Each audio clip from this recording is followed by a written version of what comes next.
Assalomu alaykum, hurmatli yurtdoshlar. Sizlar bilan men Hamid, kanalga xush kelibsizlar. Kechagi video murojaatimdan keyin menga Andijon viloyati Baliqchi tumani Chinobod qishlog'idan menga murojaat kelib tushgan edi.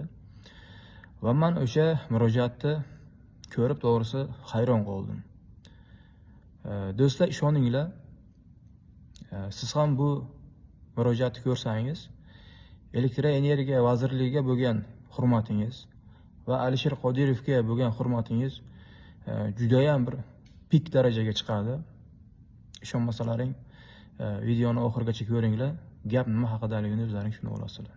Sog' bo'ling. Assalomu alaykum, hurmatli prezidentimiz Mirziyoyev Shavkat Miromonovich. Andijon viloyat Baliqchi tuman Chinobod qishlog'ida 65-umumiy uyda yashovchi fuqarolar nomidan sizga Toshkent shahar O'zbekiston Respublikasining prezidenti Mirziyoyev Shavkat Miromonovich nomingizga bir ariza yozdik. Shu arizamiz yozilgan cheslosi 17-fevral 2025-yili ariza yozilgan. Shu ariza sizning nomingizga yozilgan arizamiz e'tiborsiz qolib hal bo'lmadi.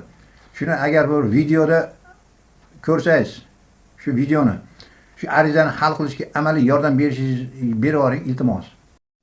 Mana shu bizni Andijon viloyat Baliqchi tuman Chinobod qishlog'ida 2018-yili prezident yuborgan pullarga qurib berilgan yangi 2 qavatli uyimiz. Mana Baliqchi tumani hokimi tabiiy gaz turbalarini uzdirib oldi. Uzdirib tashladi va gaz baloni yoqishyapti. Hammasi mana ko'p qavatli yangi uylarda. Tabiiy gaz yo'q bo'lgan sababli mana ko'mir, o'tin, pechka, обогревательlar bilan isitishyapti qish oylarida uylarni. Hurmatli prezidentimiz Mirziyoyev Shavkat Miromonovich, siz yuborgan uzoq qishloqlarda yashayib turgan odamlarning hayotini yaxshilash uchun, qishloqlarni obod qilish uchun 30 milliard, 31 milliard, 20 milliard, yana 30 trillion so'm, 20 trillion so'm, 31,5 trillion so'm yuborgan pullaringizni mana tabiiy gaz ulab turbalarni yangi uylaringizga ochib berishni xohlamayapti. Mana qani endi o'sha 30 trillion so'm, 20 trillion so'm, 31,5 trillion so'm pullar, siz yuborgan pullar 2018-yili Andijon viloyat Baliqchi tuman Chinobod qishlog'ida qurilgan yangi 2 qavatli uylarimizni ahvoli. Mana shu qishda yaqayib turgan ko'mir o'tinni kullari. Kulni mashiga to'kamiz.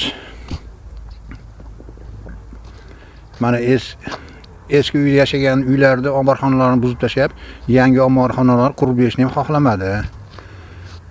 Mana tabiiy gaz turbalari yo'q.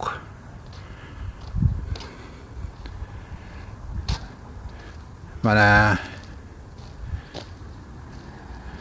shu Andijon viloyat Baliqchi tuman Chinobod qishlog'ida qurilgan yangi 2018-yil qurilgan yangi 2 qavatli uylarimiz. Tabiiy gazlar yo'q mana. Mana hammasining uyida pechka, ko'mir, o'tin.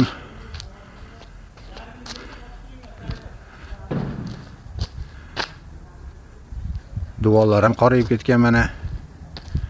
Shu videoni internetga chiqarishga majbur bo'ldik shuni.